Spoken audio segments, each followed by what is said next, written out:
Sí. Ya, perfecto. Muy bien. Entonces, empezamos con esta parte, digamos, dentro de los distintos protocolos en tomografía computada.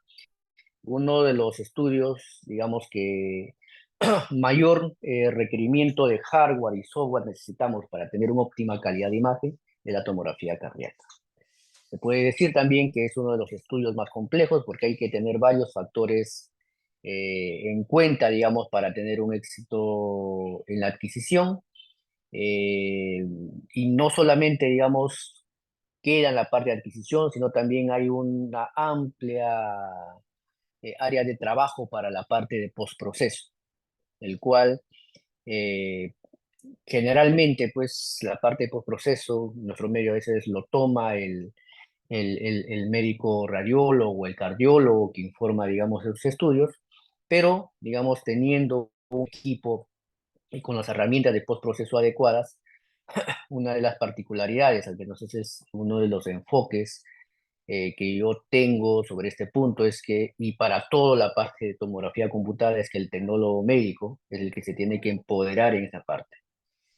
Es por eso que siempre en todos los módulos he ido diciendo que el tecnólogo médico, pues, todo lo que es tomografía, nuevamente, es ciencia y arte, ¿no? Lo que justamente hablamos la sesión anterior también. Entonces, toda nuestra arte y la ciencia lo vamos a plasmar en la parte de postproceso y para eso, digamos, es ahí donde uno tiene que entrar el tecnólogo médico, para el conocimiento del manejo de estas herramientas de softwares clínicos avanzados que permitan, digamos, en este caso, al médico, al cardiólogo, tener, digamos, una mayor certeza en la parte del diagnóstico con las reconstrucciones que nosotros damos.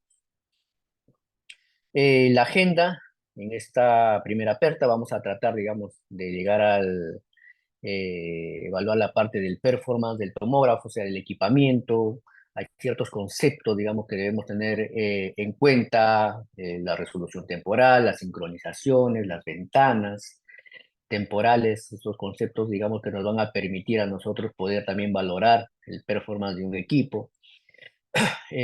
Un apartamiento ahí, el equipamiento, el estado del arte, qué es lo que tenemos actualmente en el mercado de acuerdo, alineado, digamos, a los desafíos que se tiene al momento de adquirir una angiografía coronaria, ¿no?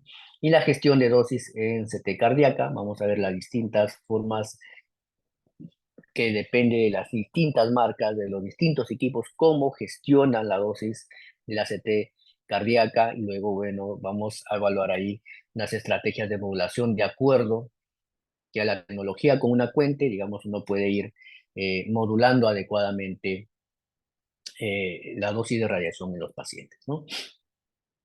Y generalmente, pues, a veces al momento, y esto nos puede llegar también a nosotros una pregunta, digamos, en los centros donde uno trabaja, realmente no solamente trabajamos en A1, sino en otros sitios, y de repente quieren implementar el realizar estudios cardíacos, entonces siempre vamos a hacer fuentes de consulta, ya sea para ingeniería clínica, ya sea para las gerencias de proyectos, o las jefaturas, ¿no?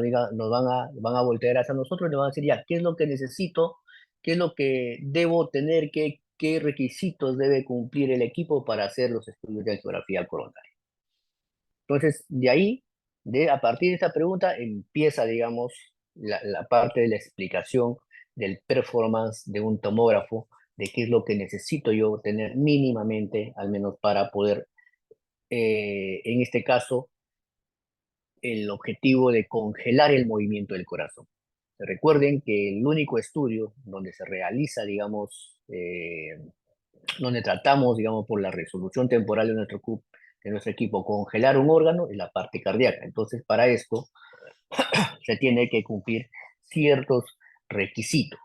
¿Y por qué? Porque, por ejemplo, este es un bonito gráfico, digamos, donde nos muestra el movimiento cardíaco justamente de las distintas fases del ciclo cardíaco. Hay que tener en cuenta que para una forma práctica de entenderlo, y esto lo vamos a ir viendo, digamos, en las distintas clases, que generalmente de pico a pico R vamos a tener un ciclo cardíaco y para un fácil entendimiento, el ciclo cardíaco se divide desde un 0% a un 100%, ¿no? Pico R, 0 a 100, y de ahí tenemos las fases del 20%, 40%, 60 y 80%. Esto también lo vamos a explicar también más adelante, que la parte o que la fase del ciclo cardíaco donde uno quiere, digamos, sincronizar la adquisición del corazón, tiene que ser en, en una fase donde no haya mucho movimiento, digamos, de las estructuras cardíacas. Entonces acá justamente este cuadrito, esta gráfica acá nos ayuda a determinar cuál es la fase que uno necesita adquirir para tener el mínimo movimiento de las estructuras. Acá justamente tenemos en el eje acá la parte de la izquierda, la parte del movimiento de las estructuras cardíacas. Mientras más se acerque a cero, menos movimiento va a haber. Mientras más se aleje de cero, más movimiento de las estructuras. Y acá, como vemos, si damos un rápido vistazo, tenemos, por ejemplo, que entre las fases del 60 y al 80% tenemos estructuras que van a tener el mínimo movimiento y que no hay mucha diferencia entre sí, y que cuando más nos acerquemos a las fases del 20 al 40%, como ven, vamos a tener más movimiento de las estructuras cardíacas. A ver, un ratito, por favor, estoy entrando una llamadita, no es que me saquen.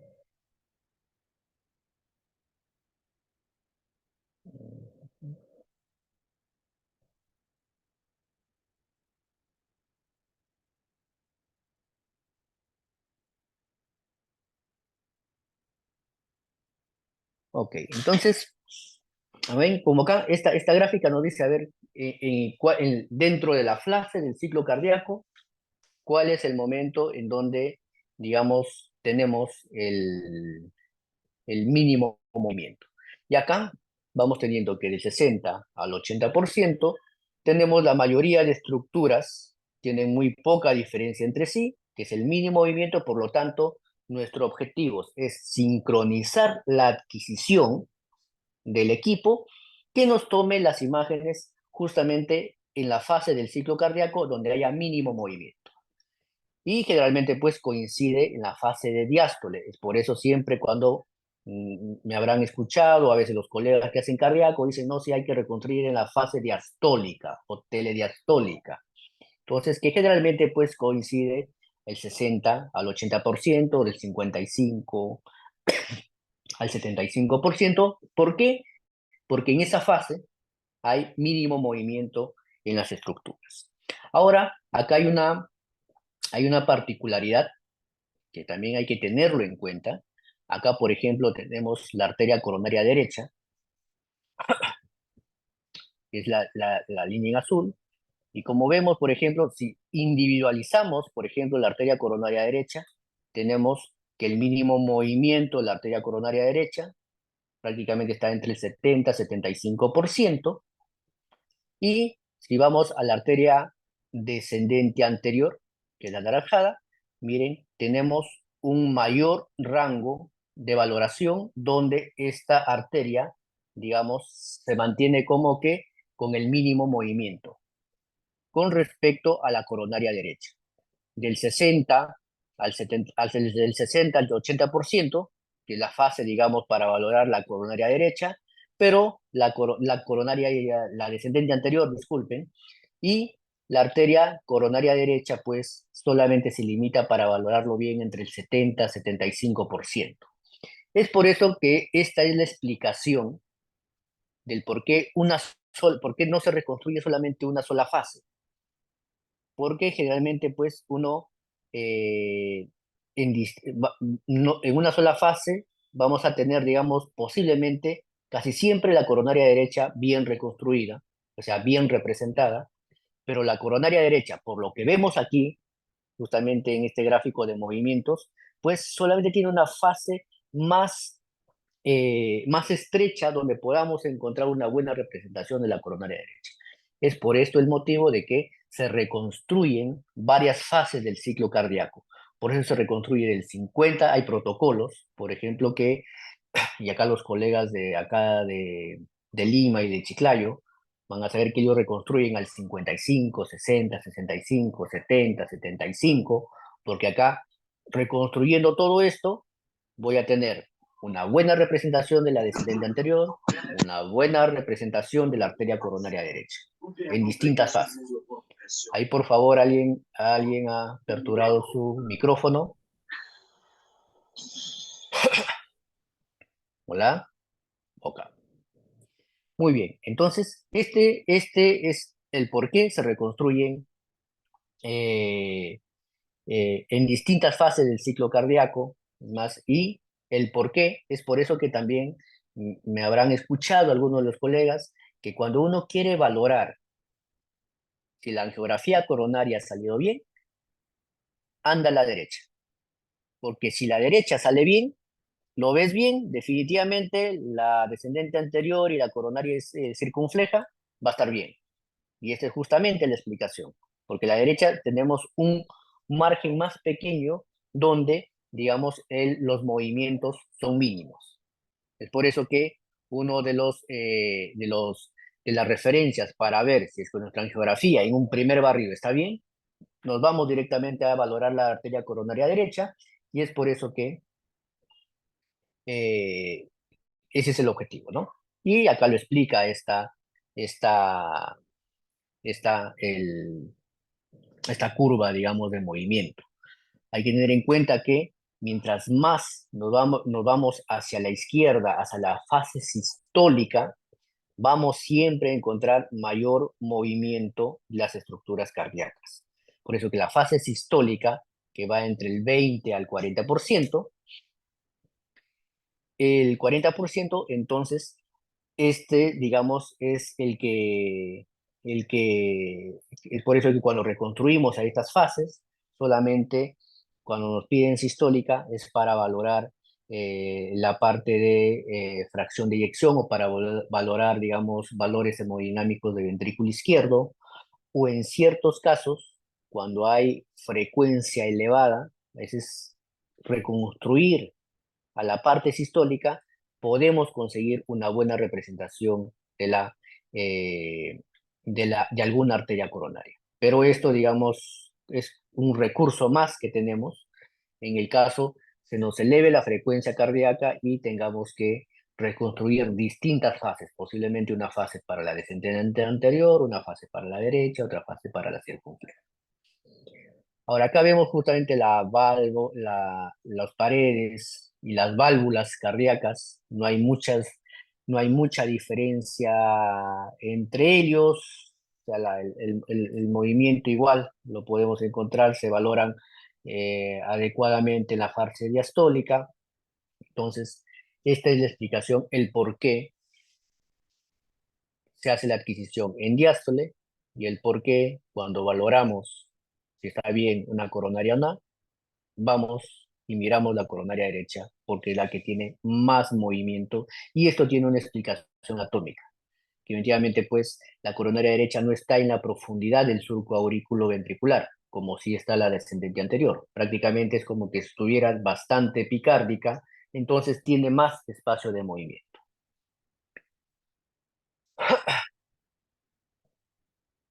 Y justamente el por qué, digamos, a ver, acá creo que hay un videíto. Esto es lo que nosotros queremos hacer en tomografía computada, tratar de congelar el movimiento en una fase del ciclo cardíaco. Y para esto nosotros necesitamos resolución temporal. O sea, ¿qué quiere decir? La capacidad para representar adecuadamente una estructura cardíaca. Y acá justamente vemos equipos con distinta resolución y que mientras menor resolución temporal tengamos, va a haber, digamos, una peor representación de las estructuras. Entonces, entre la mayor resolución temporal, voy a tener una adecuada representación, un adecuado congelamiento de las estructuras del corazón.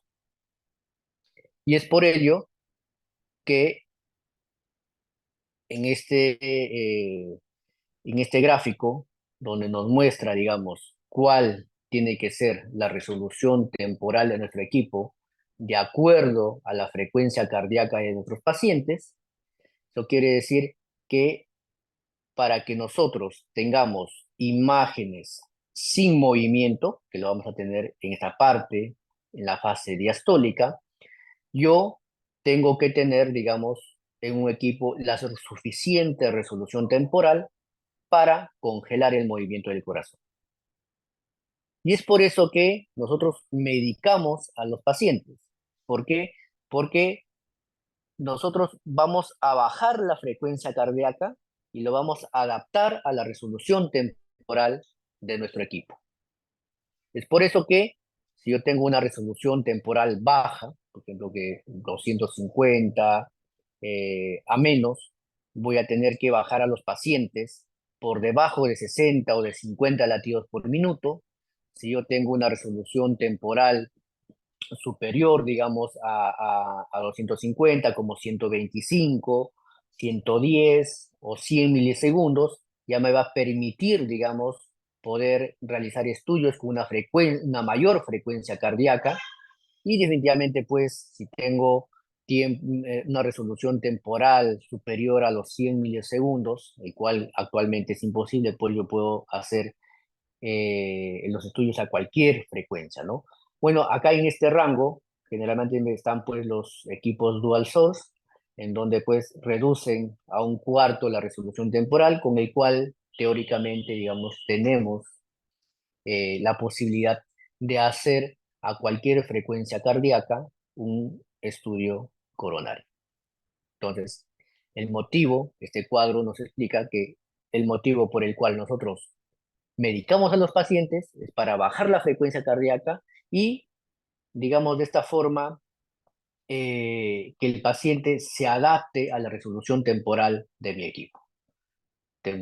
Y todo esto, digamos, va a depender de distintos factores, cuál es la relación temporal de nuestro equipo, que la vamos a ver más adelante.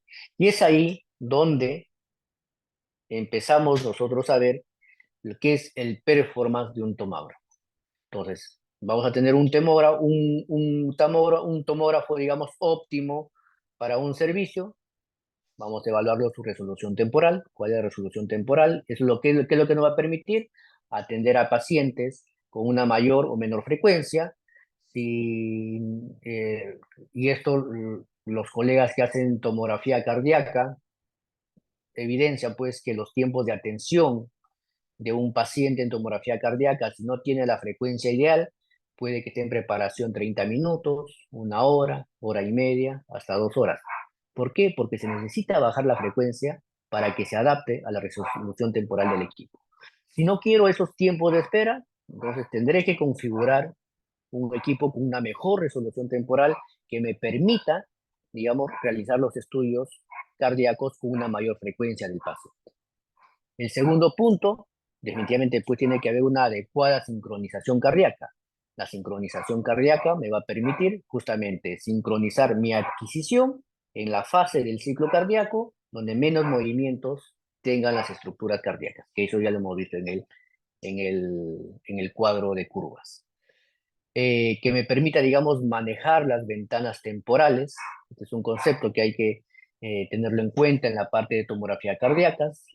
Puede ser una ventana temporal de adquisición, que está ligada, íntimamente ligada, digamos, a la sincronización cardíaca, y las ventanas temporales de reconstrucción, que vamos a tocarlo más adelante. Y vamos a ver rápidamente cómo el pitch puede ir cambiando de acuerdo a la tecnología de los equipos que tenemos generalmente en el medio. Tiene una característica el pitch, que es el tema del overlapping, pero ya cuando vamos a la parte, digamos, de equipos volumétricos, ya este concepto cambia totalmente, ¿no? Y el primer punto para valorar, digamos, la resolución temporal, vamos a tener que depende de varios factores, pero principalmente van a ser factores tanto de hardware como de software, que son, digamos, los que van a contar, digamos, lo que van a indicar cuánto es lo que necesita, digamos, o cuál es la resolución temporal de mi equipo.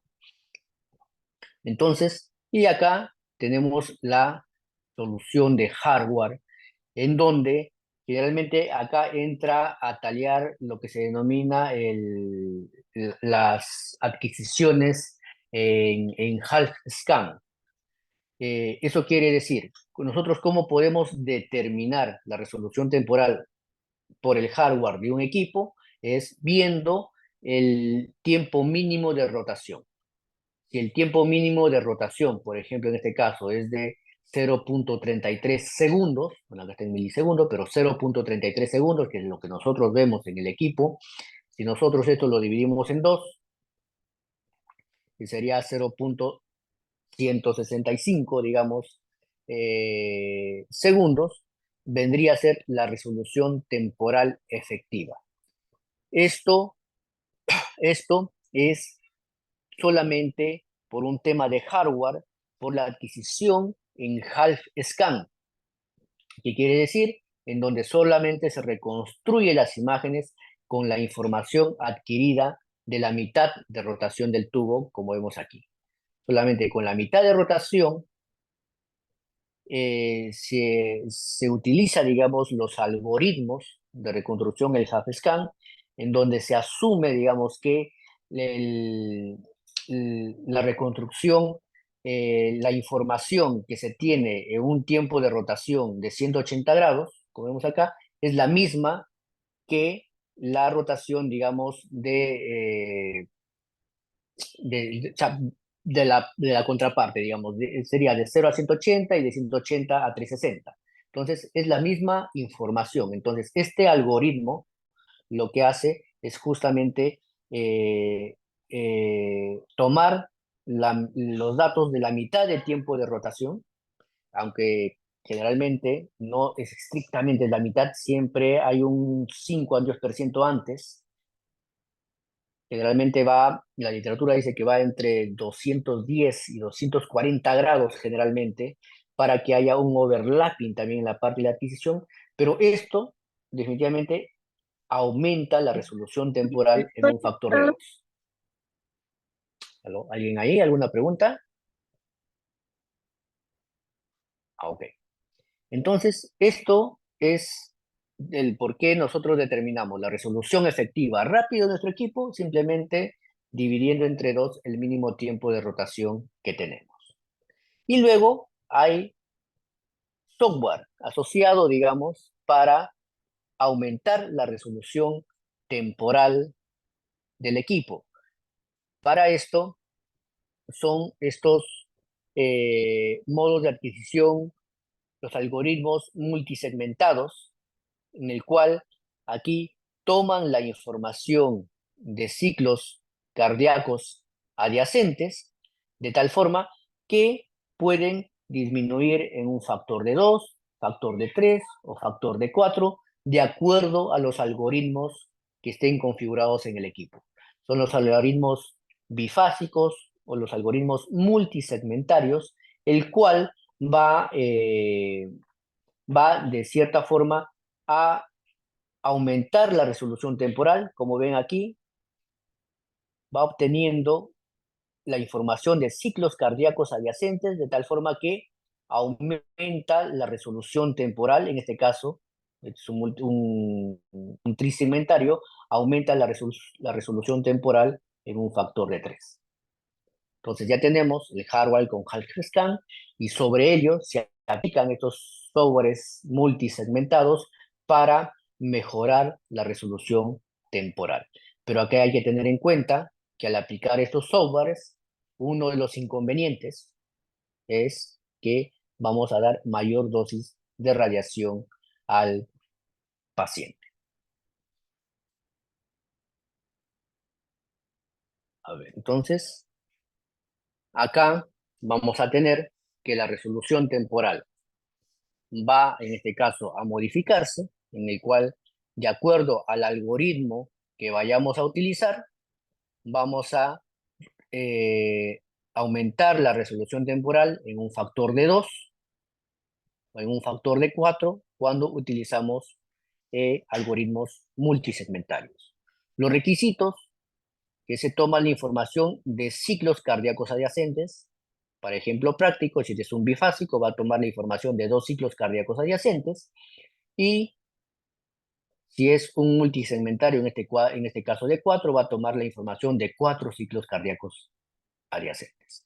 Es por eso hay que tener mucho cuidado también en este caso cuando nosotros valoramos la resolución temporal de un equipo, porque en el papel, por ejemplo, y esto lo he visto mucho, o sea, un equipo de 64, un equipo de 32, no, te dice, no, nosotros llegamos a una resolución temporal hasta de 41, por ejemplo acá, 83 milisegundos, está por debajo de 100, por lo tanto este equipo puede hacer a cualquier frecuencia cardíaca, o puedo llegar hasta 41 milisegundos, dice.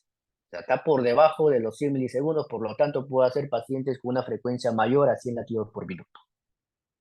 Sobre el papel es cierto, o sea, utilizan estos algoritmos y aumentan la resolución temporal de su equipo y por lo tanto, teóricamente, podrían hacer angiografías coronarias a cualquier frecuencia cardíaca.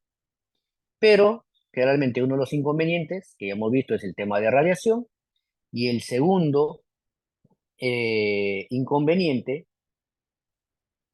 viene a ser este punto. Generalmente, cuando uno, digamos, va a utilizar los algoritmos multisegmentarios, lo que uno necesita es que la frecuencia cardíaca sea totalmente estable. Por ejemplo, para fines prácticos, este tendría que ser 60, 60, 60, 60.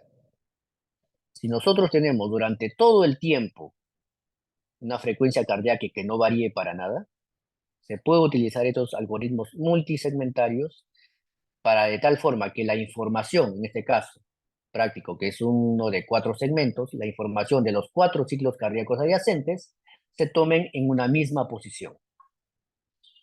Pero ¿qué sucede si este va a 60, va a 61, luego va a 60, luego va a 58? Definitivamente las posiciones ya no van a ser las mismas, porque las frecuencias varían. Por lo tanto, el pico R a pico R, también las distancias van a variar. Y entonces, cuando se haga la reconstrucción utilizando estos algoritmos multisegmentarios, las posiciones o las ventanas de reconstrucción no van a coincidir en ninguna de las fases. Por lo tanto, cuando reconstruimos, no vamos a tener una imagen nada diagnóstica, con artefactos del blurring, con artefactos de una resolución temporal subóptima. No vamos a poder identificar ninguna estructura anatómica porque las posiciones de reconstrucción simplemente no coinciden. Es por eso que, y generalmente siempre, o sea, vamos a ir con la experiencia que pueden tener los colegas, que esto es lo que siempre vemos en una adquisición cardíaca. Siempre hay una variación de un latido por minuto entre ciclo y ciclo. Es prácticamente a veces muy difícil obtener en el 100% de los pacientes una frecuencia cardíaca estable. Siempre vamos a tener una variación. Es por eso que es contraproducente, digamos, utilizar estos algoritmos multisegmentarios, porque siempre nos van a dar una mala calidad de imagen. Y esto, digamos, por ejemplo, yo he utilizado, lo máximo que he utilizado son algoritmos bisegmentarios para no tener, digamos, estos artefactos. Y es más, ya veo a veces configuraciones en los equipos en que ya no vienen muchos de los algoritmos multisegmentarios. Es donde he visto más en los equipos con los cuales empezó a usar angiografías coronarias. Un equipo que yo manejé de un 16, un Sensation Cardiac, que fue uno de los primeros equipos, digamos, de 16 filas de detectores que hacía cardíaco, utilizaba justamente un algoritmo bisegmentario para aumentar, digamos, su resolución temporal. Y esto nos permitía, cuando utilizábamos, generalmente nosotros medicábamos para que el paciente esté con un latidos por debajo de 55 latidos por minuto. Cuando estaba acercándose a 60 ya utilizábamos este algoritmo bisegmentario, pero uno aseguraba pues que tenga una frecuencia totalmente estable. un equipo de 16, pues una angiografía coronaria duraba entre unos 15, 18, 20 segundos.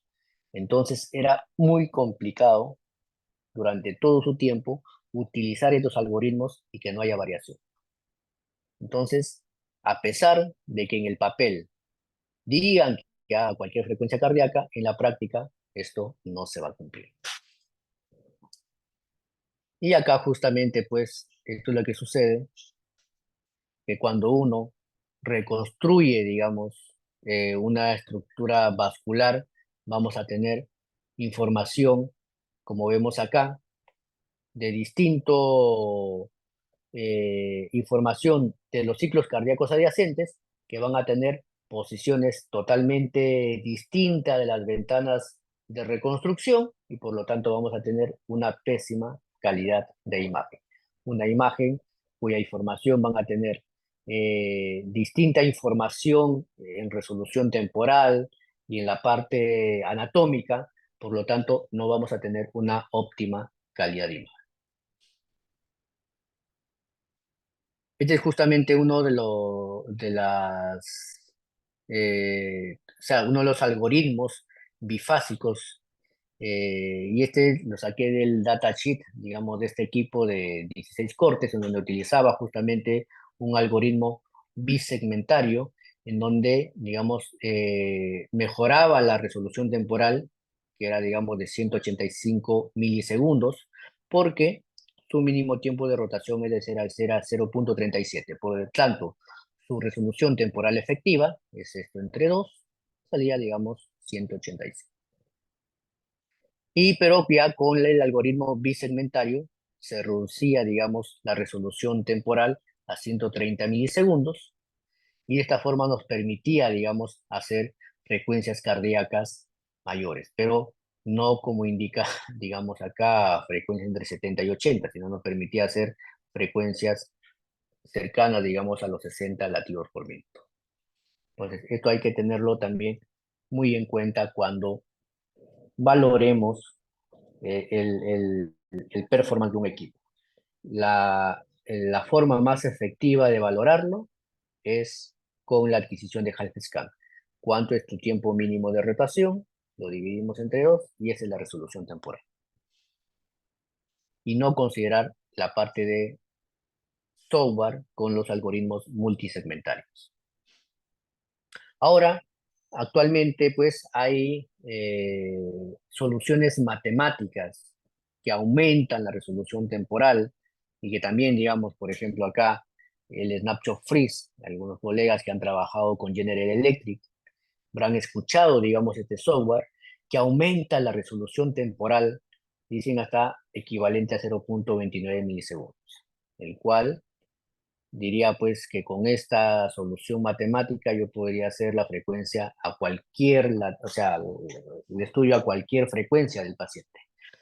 Entonces, y esto también en la práctica no es posible. O sea, sí, digamos, es un software en el cual funciona, digamos, analiza fase por fase, arteria por arteria, y generalmente va haciendo reconstrucción de las mejores fases del ciclo cardíaco, digamos, para valorar la derecha, genera otro volumen para valorar, digamos, la descendente anterior o la circunfleja, y de esta forma mejora, digamos, la, la, la resolución temporal de, de un equipo, pero utilizando, digamos, estos algoritmos matemáticos que en este caso valora el movimiento mecánico de las arterias fase por fase y escoge las tres fases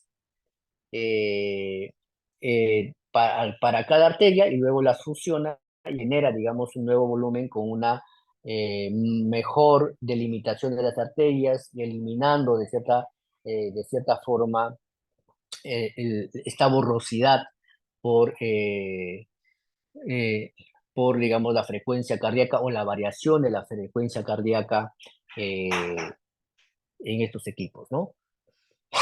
Justamente acá tenemos, por ejemplo, una correlación lineal, digamos, en este caso, de, Acá tenemos los puntos azules, que son como que los artefactos por movimiento debido a la velocidad, digamos, de cada arteria. Y una vez que se aplica Nacho Freeze, justamente como el artefacto por blur, el artefacto por movimiento, se corrige, ¿no? Sea, va corrigiendo, digamos, a la baja mientras más se acerca a cero, menos movimiento. Entonces, este es cómo funciona este algoritmo matemático y de cierta forma, pues, sobre el papel dice que aumenta la resolución temporal en un factor de 6 y que elimina esta velocidad cinética,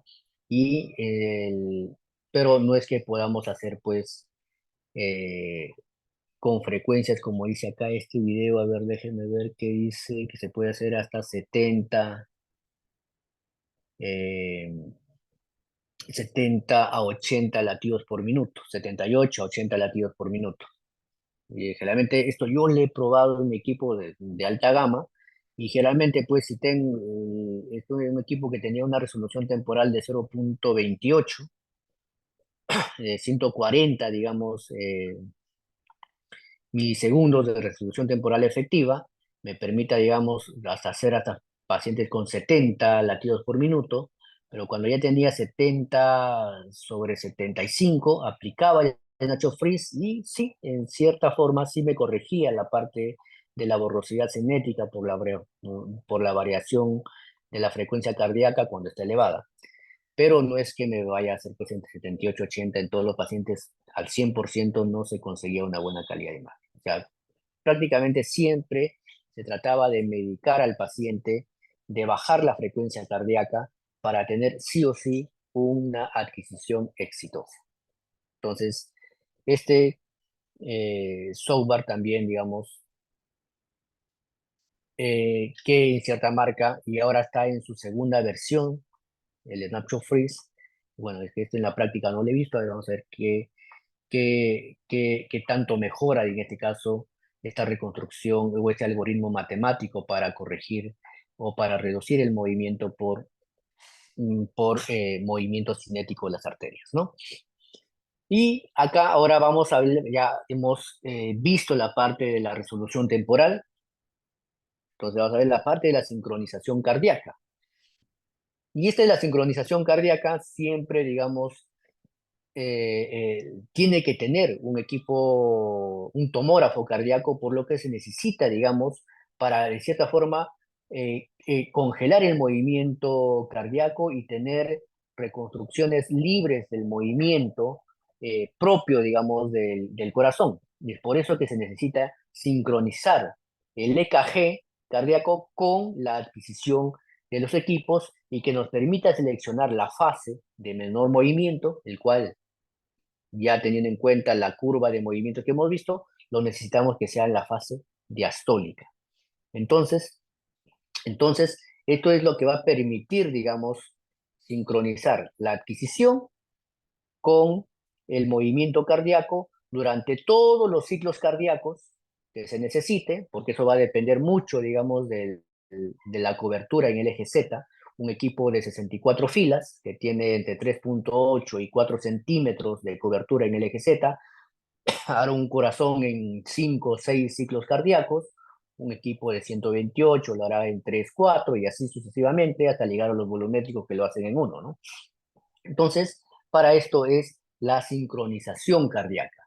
Y vamos a tener sincronizaciones prospectivas, en el cual, como muestra el gráfico aquí, va a haber una adquisición solamente en la fase del ciclo cardíaco, que es la fase diastólica, que es la que necesitamos justamente para reconstruir las estructuras cardíacas libres de movimiento.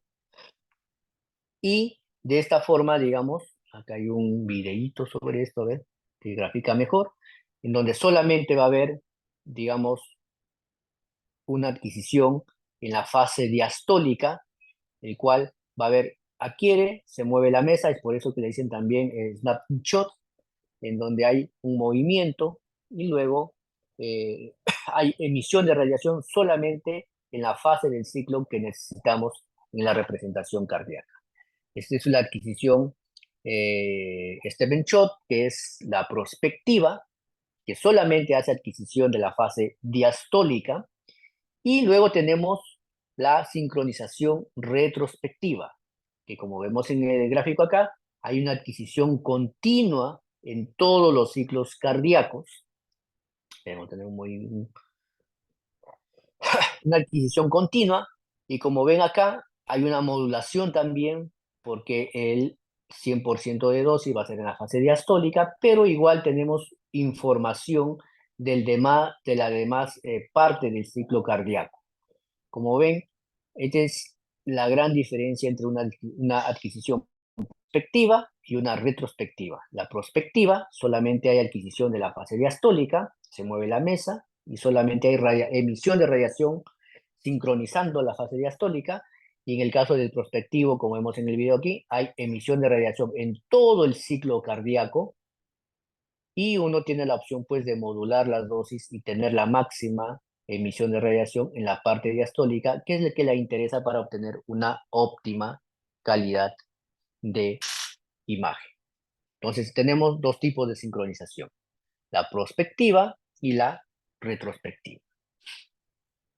Ahora, hay tecnologías actualmente que hacen la adquisición en un solo latido. Eso es en lo que tenemos los equipos volumétricos, entonces, donde solamente hacen la adquisición en un ciclo cardíaco, y tenemos la información de todo el ciclo cardíaco, tanto de sístole como de diástole, y podemos hacer valoración, no solamente de las arterias coronarias, sino también de las estructuras o de las paredes del corazón, como son la parte de valoración del ventrículo izquierdo. O sea, a pesar de que el equipo hace la adquisición en un solo latido, uno tiene toda la información en ese ciclo cardíaco para hacer las reconstrucciones en las distintas fases del ciclo, y tener también valoración de ventrículo izquierdo.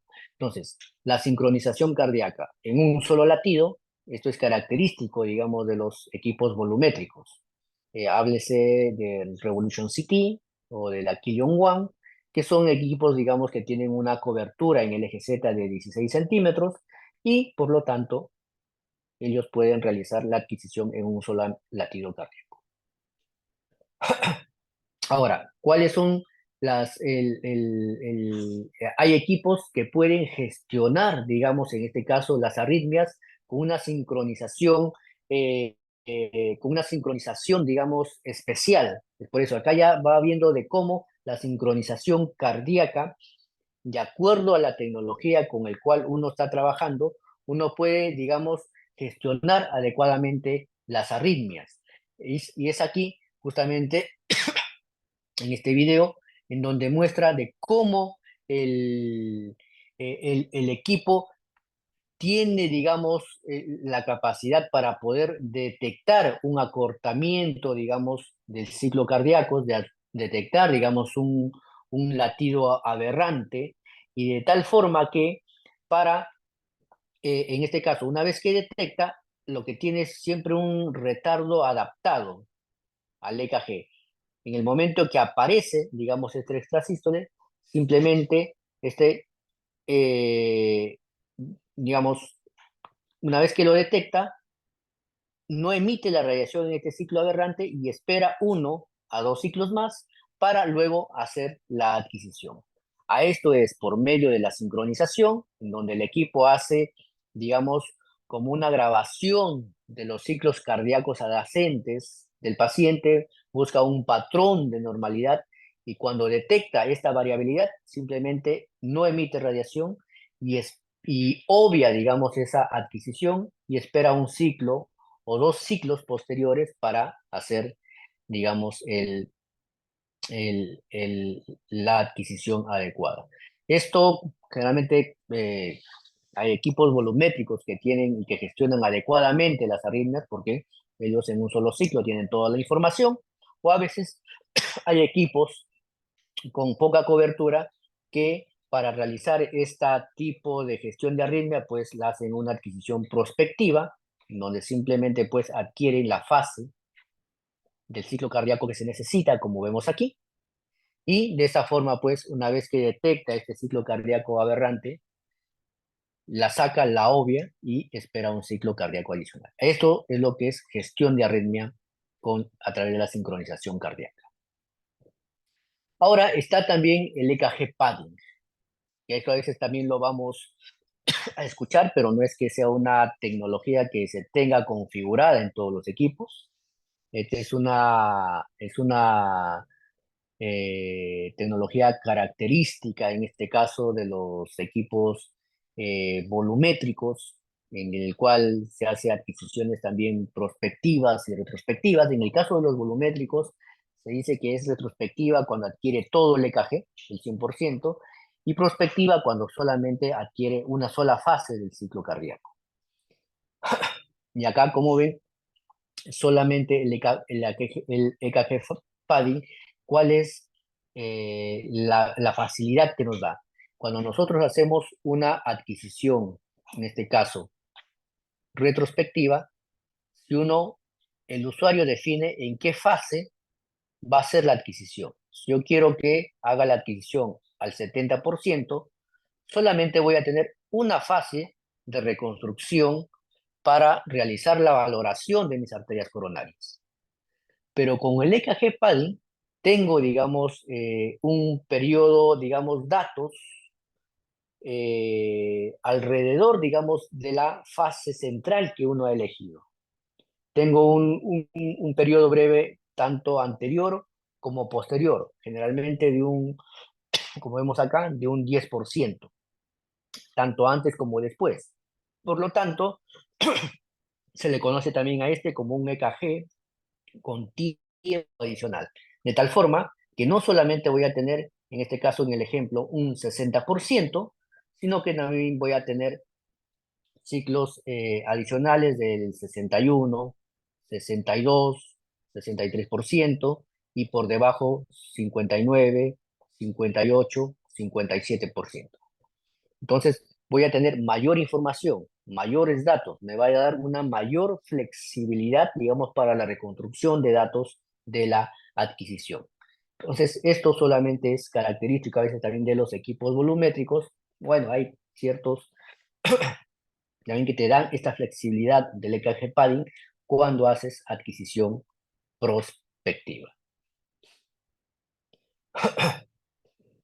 También, digamos, se tiene la sincronización híbrida o el dual step pulsing, que también es característico, mucho más característico, digamos, de los equipos eh, volumétricos, en el cual ese nos permite seleccionar, digamos, dentro de las ventanas de adquisición, la máxima dosis de radiación y puedo colocar un segundo pulso con una menos intensidad.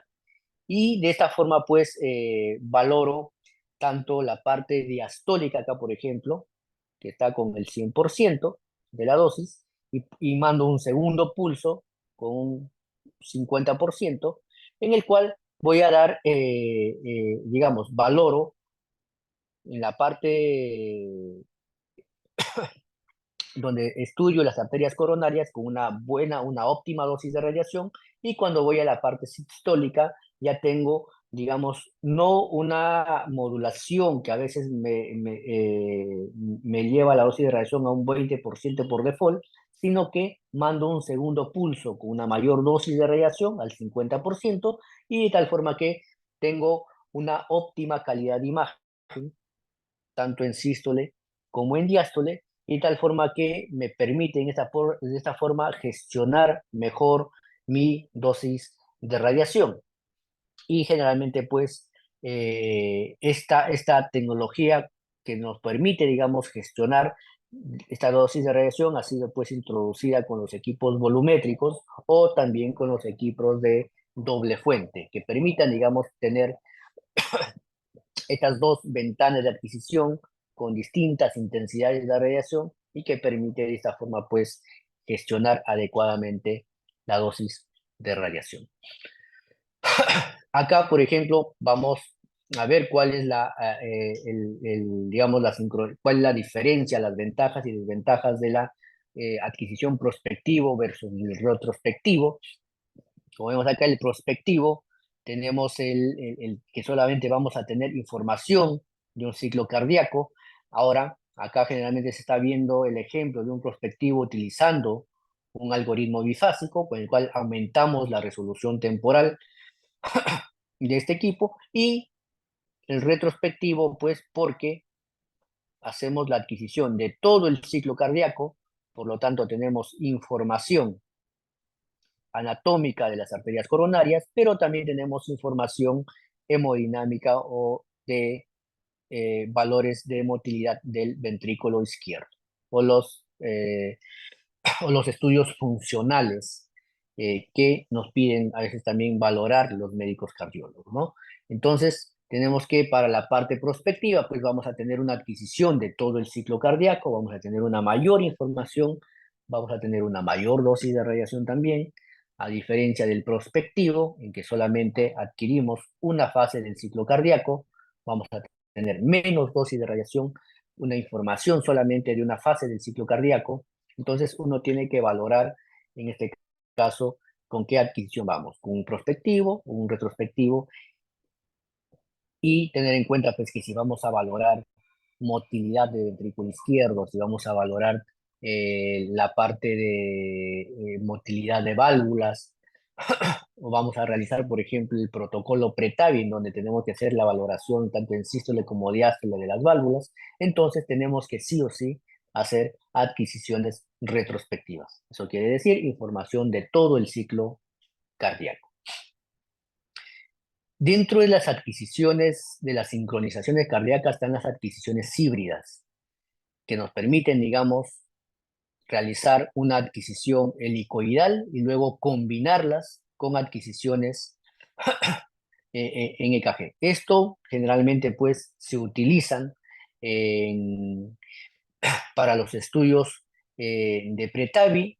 Esto, digamos, este tipo de tecnología de adquisiciones híbridas, lo que nos permiten de cierta forma es pues en una disminuir el volumen de inyección o el volumen de contraste que le inyectamos a los pacientes, porque generalmente a veces uno, para hacer un TAVI, lo que hace es primero hacer la parte gatillada del corazón, y luego para valorar los accesos vasculares, tanto de miembros superiores o de miembros inferiores, uno hace una segunda barrido, digamos, una segunda inyección de medio de contraste para valorar la aorta torácica y abdominal y los accesos periféricos, ¿no?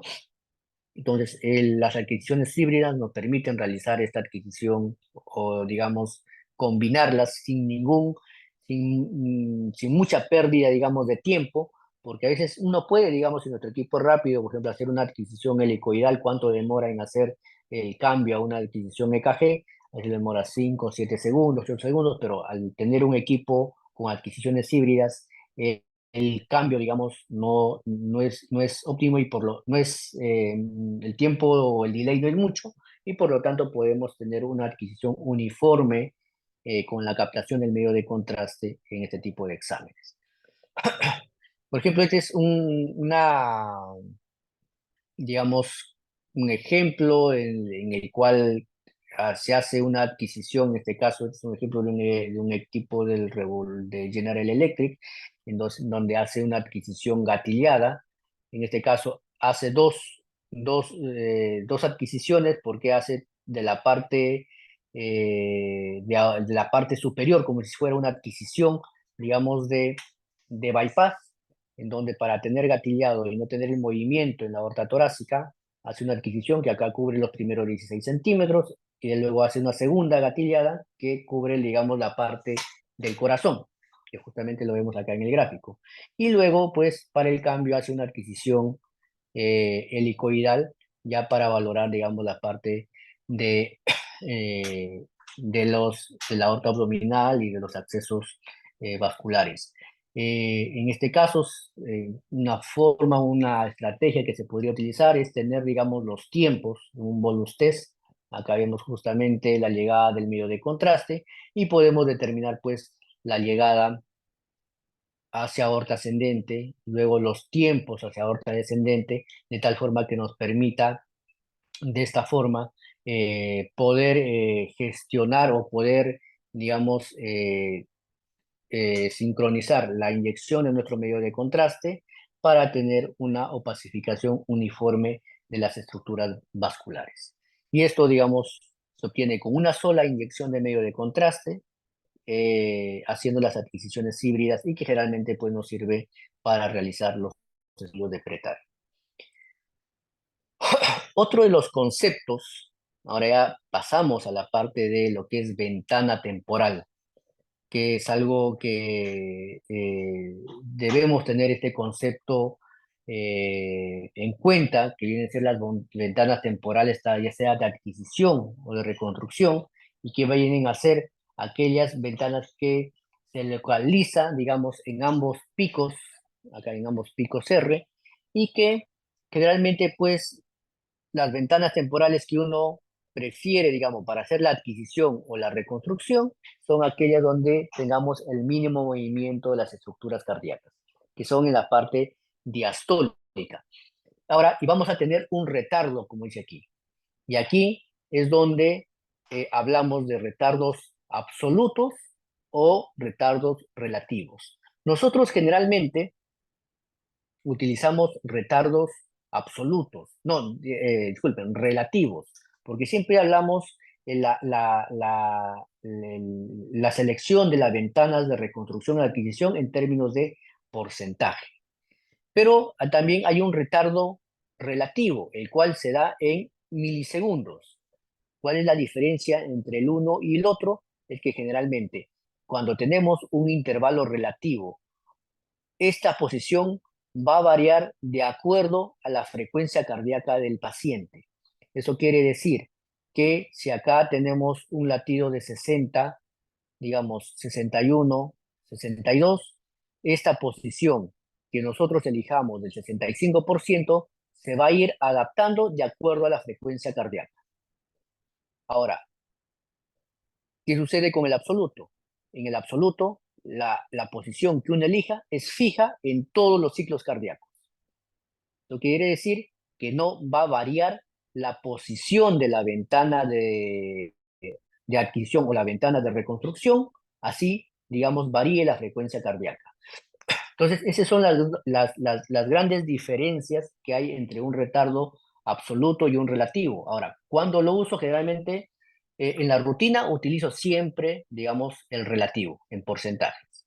Pero cuando ya hay variación de la frecuencia cardíaca ya acentuada, que no obtengo, digamos, una buena calidad de imagen, una de las estrategias a utilizar es cambiar a un retardo absoluto, de tal forma que así haya variado, tenga, digamos, mi retardo en la misma posición en todos los ciclos cardíacos. Y de esta forma hay un chance, digamos, de obtener una reconstrucción cardíaca adecuada. Esta, digamos, estrategia para poder, digamos, tener una reconstrucción adecuada, se puede hacer este cambio entre retardo relativo a un retardo absoluto. Y generalmente, pues, se refiere al posicionamiento, digamos, de la ventana, ya sea en la adquisición o reconstrucción. Y esto lo podemos elegir en ambos. Pero para corregir variaciones de la frecuencia cardíaca y tener una adecuada reconstrucción, lo primero que uno puede cambiar es el retardo, ponerlo en términos de milisegundos y sobre ello hacer, digamos, la reconstrucción. Ahora, este también, acá justamente en este video vemos cómo el pico R al pico R varía conforme baja la frecuencia cardíaca. Es por esto que también uno baja ahora, esto también es uno de los porqués uno baja la frecuencia cardíaca para tener una adecuada reconstrucción, una adecuada adquisición y también hasta una adecuada, hasta una dosis de radiación baja. ¿Por qué? Porque en este caso, como vemos, cuando bajamos la frecuencia cardíaca de los pacientes, expandemos, digamos, la fase diastólica. Entonces, si expandemos la fase diastólica, vamos a tener una mejor adquisición, vamos a tener una mejor representación libre de movimiento de las estructuras cardíacas y vamos a tener también menos dosis de radiación. Porque ¿qué sucede cuando la frecuencia cardíaca se eleva? Entonces las fases diastólicas, como ven, se van acortando. Por lo tanto, el chance para tener una adecuada reconstrucción o adquisición disminuyen. Por lo tanto, voy a necesitar información de más ciclos cardíacos para obtener una adecuada reconstrucción. Y eso también conlleva a un aumento de la dosis de radiación en los pacientes. Ahora, el bajar entonces la frecuencia cardíaca no solamente es, digamos, obtener una óptima calidad de imagen, sino también disminuir la dosis de radiación que él lleva al paciente.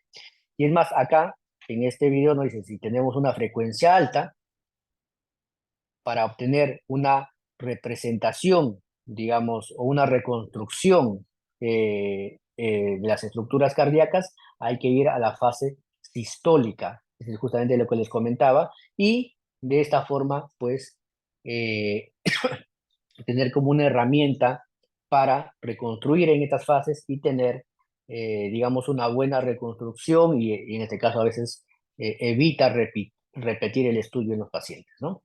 Entonces, este es el objetivo, que cuando disminuye la frecuencia cardíaca, como vemos aquí, se expande la ventana de adquisición en la fase diastólica y cuando aumenta la frecuencia cardíaca, se contrae.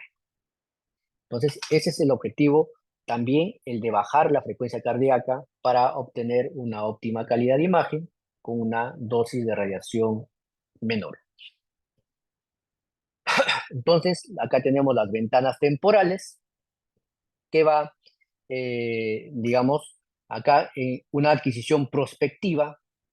Por lo tanto, si tengo la tecnología en este caso del EKG padding, voy a tener, por ejemplo, como acá muestra bien, una adquisición del 10% antes o 10% después de la ventana que he reconstruido, o también voy a tener una ventana temporal que me permita, digamos, reconstruir en cualquier fase del ciclo, del ciclo cardíaco, en donde pues voy a tener la gran diferencia en una adquisición prospectiva versus una retrospectiva, la cual es las ventanas temporales que tengo a disposición va a depender de la adquisición que haya realizado, ¿no?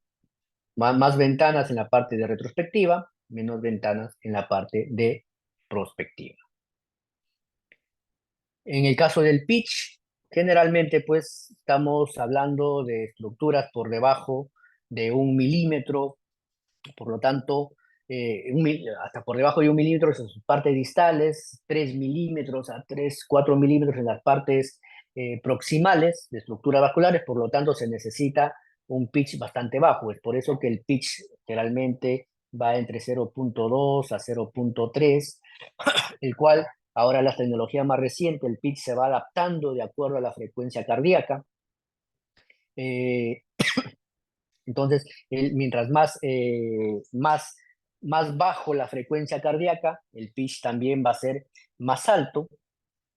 Es por eso, esta es la explicación, el por qué cuando una tiene la frecuencia cardíaca más baja, tiene un pitch más alto, por lo tanto tiene menos dosis de radiación. Cuando tengo una frecuencia cardíaca alta, el pitch se disminuye porque necesito más overlapping, necesito más información y por lo tanto hay más dosis de radiación. Entonces, ahí hay una relación entre el pitch, la frecuencia, al momento de reconstruir. Generalmente en los equipos volumétricos ya no tenemos, digamos, el pitch porque lo hacen todo en un latido cardíaco. Por lo tanto, ahí uno, digamos, no es que uno pierde, digamos, el hecho de reconstruir en una fase cardíaca, eh, eh, o sea, una fase cardíaca definida o todo el ciclo cardíaco, como los equipos que utilizan varios ciclos cardíacos para reconstruir el corazón. En este caso, los equipos volumétricos todo lo hacen en un ciclo y uno con el dual pulsing puede, digamos, modular la dosis de radiación si le quiero el diástole y el sístole y puedo adquirir todo el ciclo cardíaco o solamente puedo adquirir una fase, hacer una fase del ciclo como una prospectiva y puedo utilizar, digamos, el EKG padding para tener una mayor información a este nivel, digamos. Entonces, los equipos volumétricos, como dice acá, tienen lo mejor, digamos, tanto del prospectivo como del retrospectivo, pero todo dentro de un ciclo cardíaco. Ya no hablamos acá de pitch, ya no hay desplazamiento de mesa. Entonces, ya cuando estamos en la parte de equipos volumétricos, ya no tenemos el concepto de pitch. Pero tenemos los conceptos de pitch altos. Como le dije, generalmente un pitch va de 0.2 a 0.3, pero cuando ya hablamos de equipos de doble fuente, ya se pueden adquirir, digamos, con pitch elevado, digamos, las adquisiciones cardíacas. Vemos aquí, el pitch alto es lo que te permite, digamos, hacer una adquisición mucho más rápida. Esto también te permite hacer la adquisición, en este caso, a pesar que es un doble fuente, tiene una cobertura de unos 8, 10 centímetros, digamos, en el eje Z, pero con un pitch alto puede hacer la adquisición en un ciclo cardíaco o en dos ciclos cardíacos, la parte del corazón.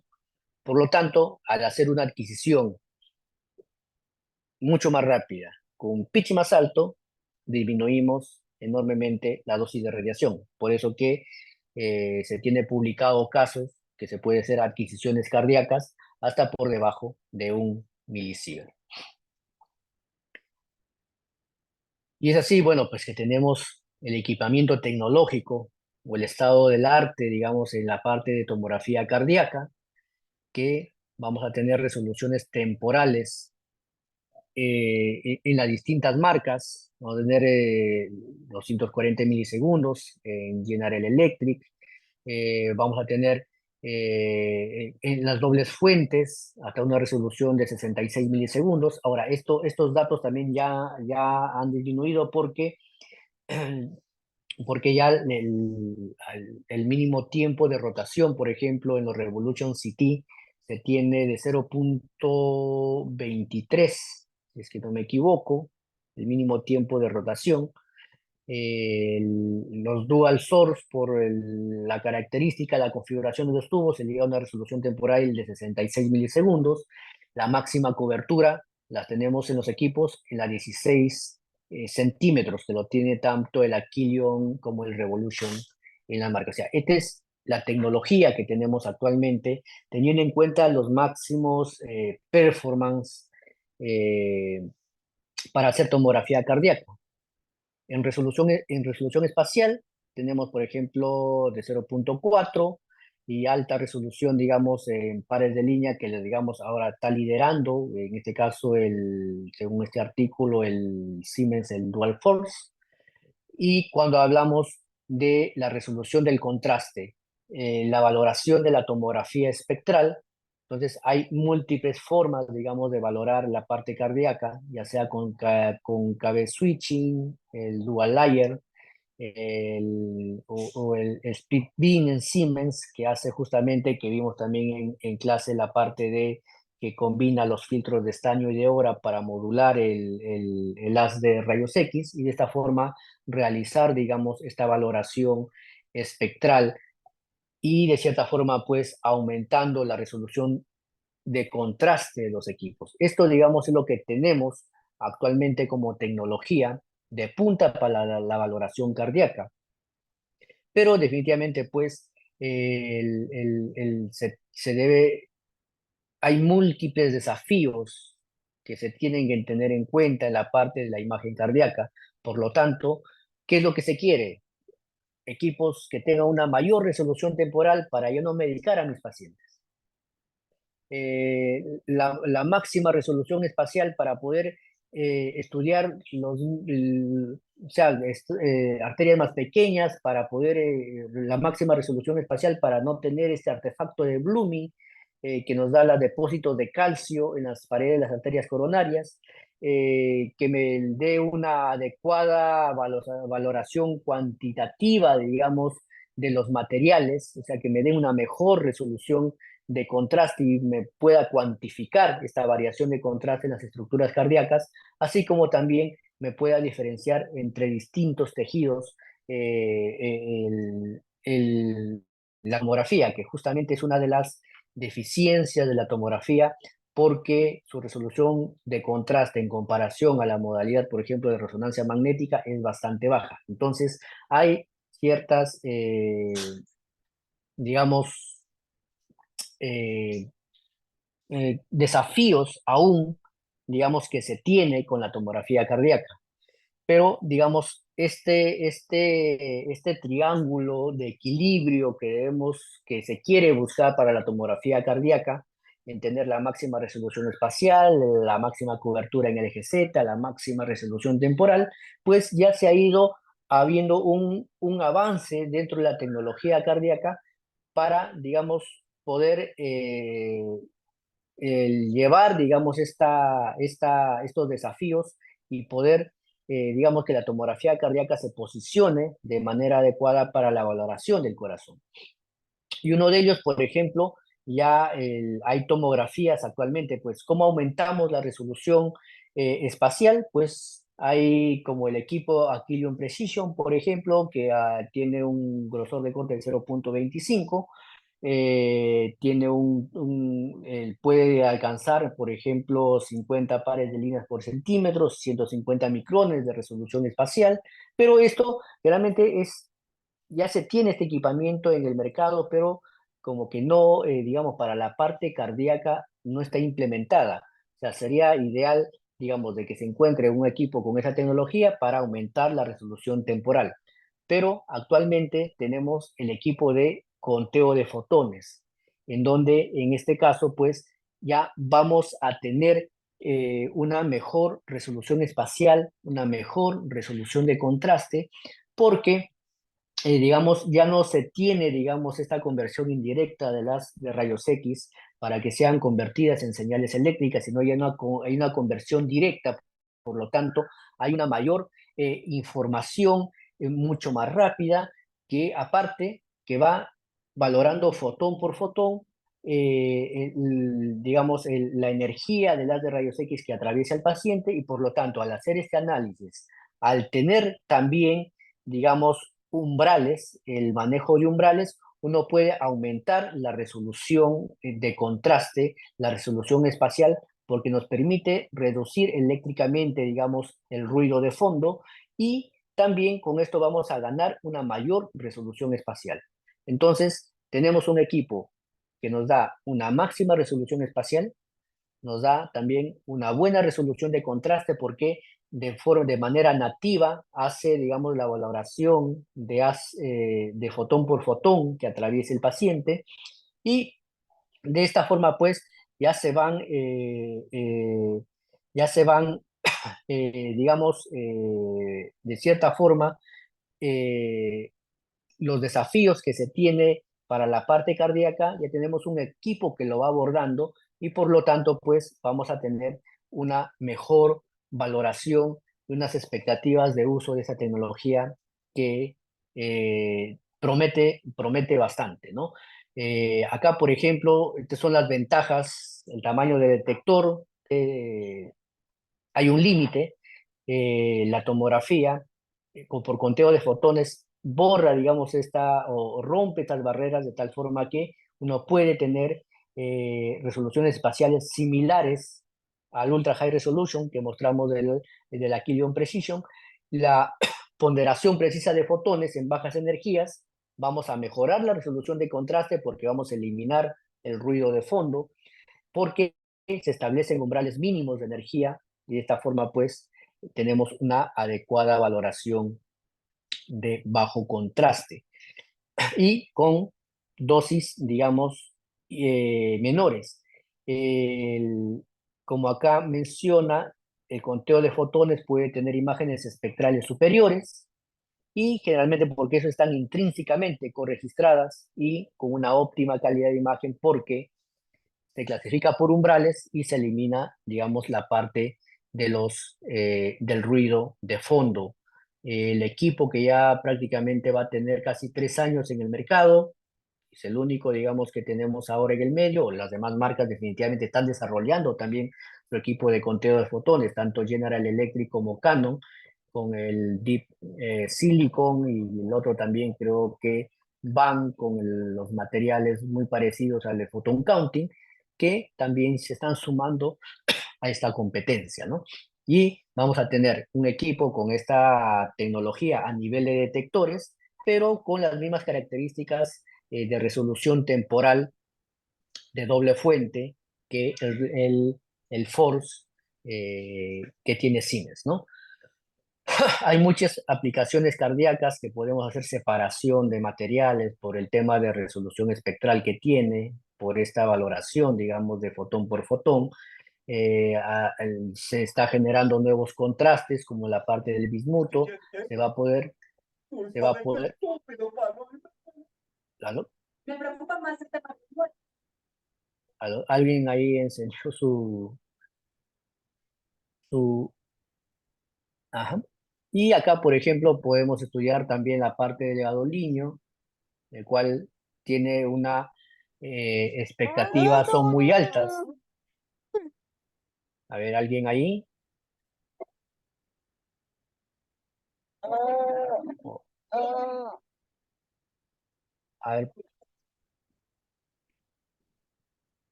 ¿alguien tiene, creo? Ok, gracias. Ahí, Guillermo, Nancy, porfa, si me apoyan con los micrófonos. Ok, gracias.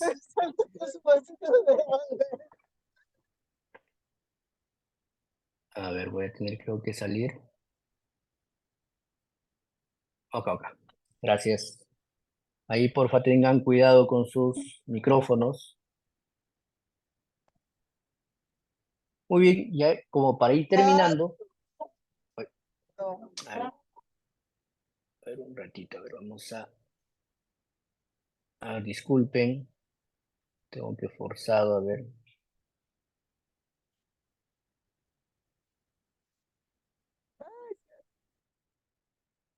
Ok,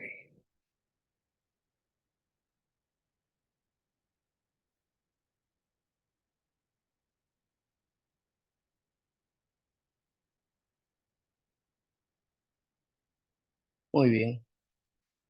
Las aplicaciones cardíacas, resolución de contraste, resolución espacial, nos permite valorar adecuadamente, digamos, en este caso los stents, ya no tenemos ese artefacto de Blooming.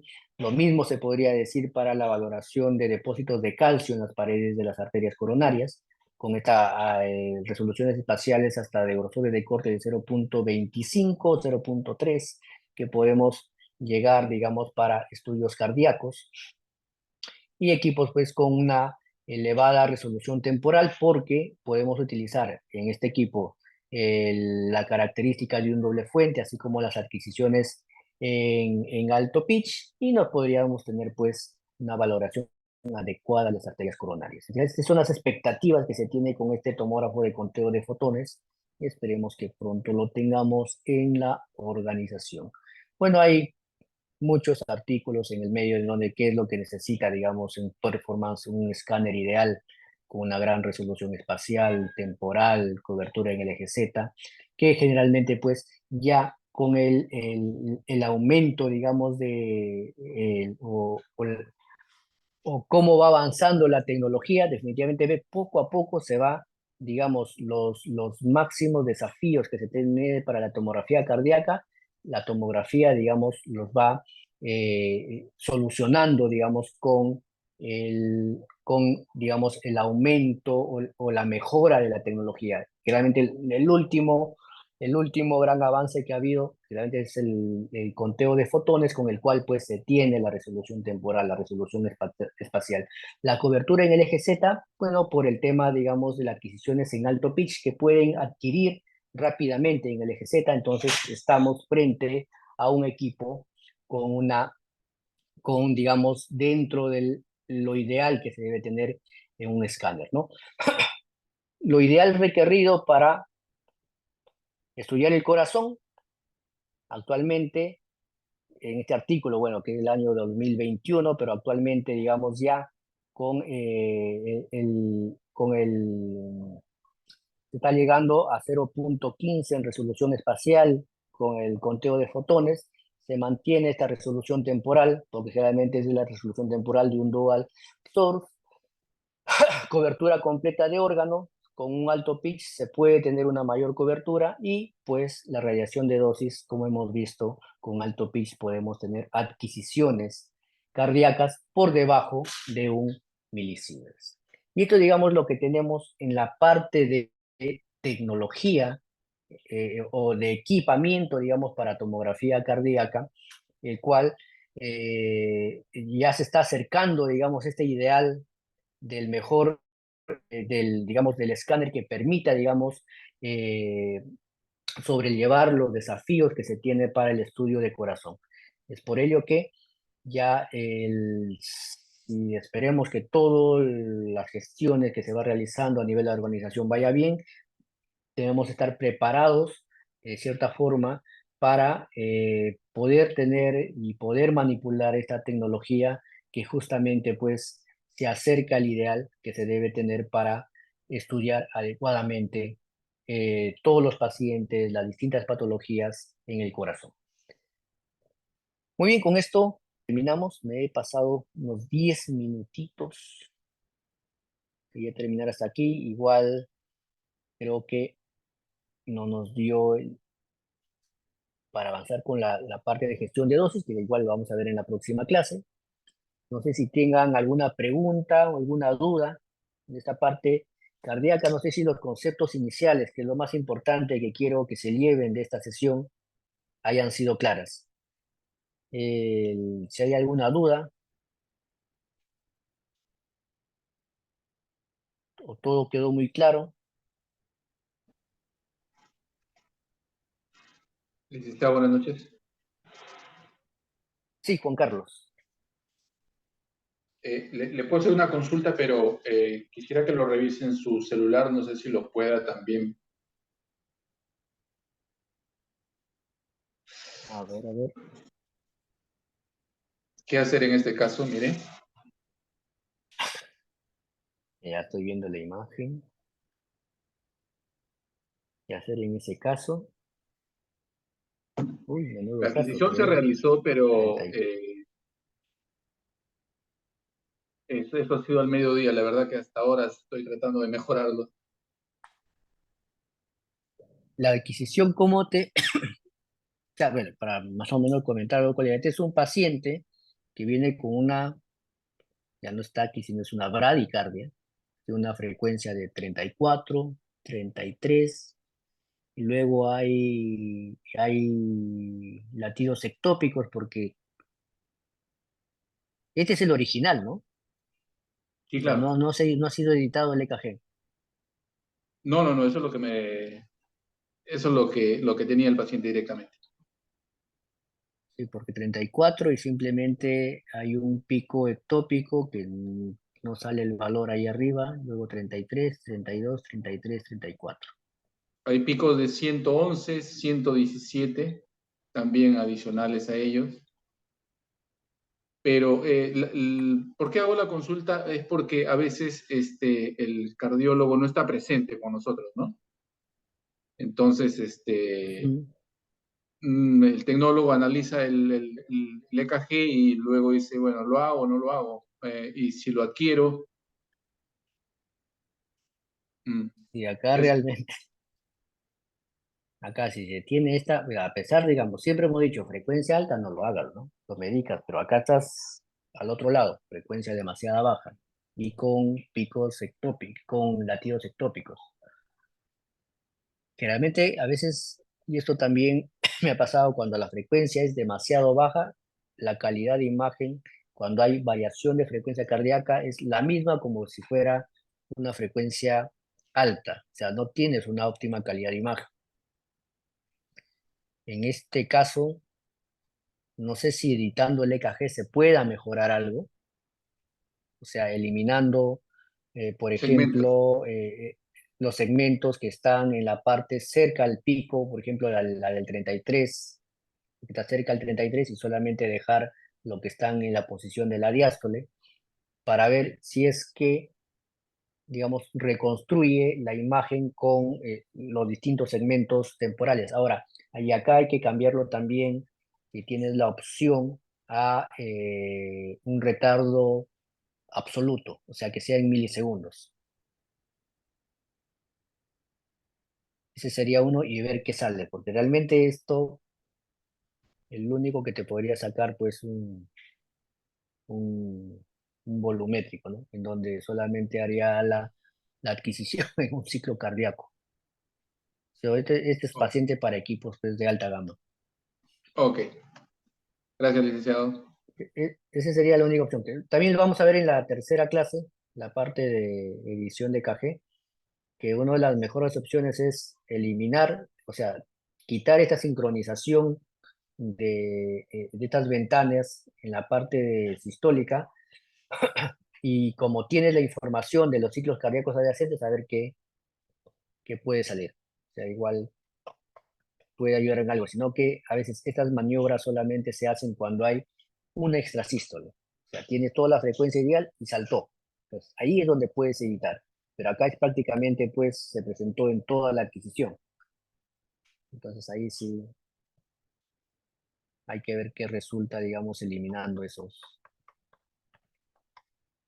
ventanas de adquisición que están cerca al pico, ¿no?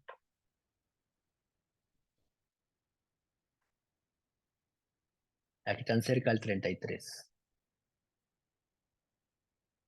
Bueno, ahí me cuentas a ver qué, ahí nos cuentas mejor en la próxima hora a ver qué sale de eso, que sí es un caso bien complejo. Muy bien, muchas gracias a todos. Acá nos encontramos el día jueves entonces para seguir con la segunda parte de la parte de la cardíaca, en donde vamos a ver el tema de gestión de dosis y preparación de pacientes. Y veamos, no creo que nos alcance para la parte de KG, así que ahí el día jueves veremos si el día lunes tenemos esa clase, ¿no? Para que ya el martes con el doctor Andrés Vázquez, que es quien va a dar la exposición de la parte de patología, que es un médico especialista, digamos, en la parte cardiotorácica, y digamos, ya cuando él nos exponga esta parte de la patología, ya tengamos la base y la terminología, al menos una noción para no perderse cuando él exponga esta parte. Ok, muchas gracias a todos por su presencia. Nos estamos viendo el día jueves.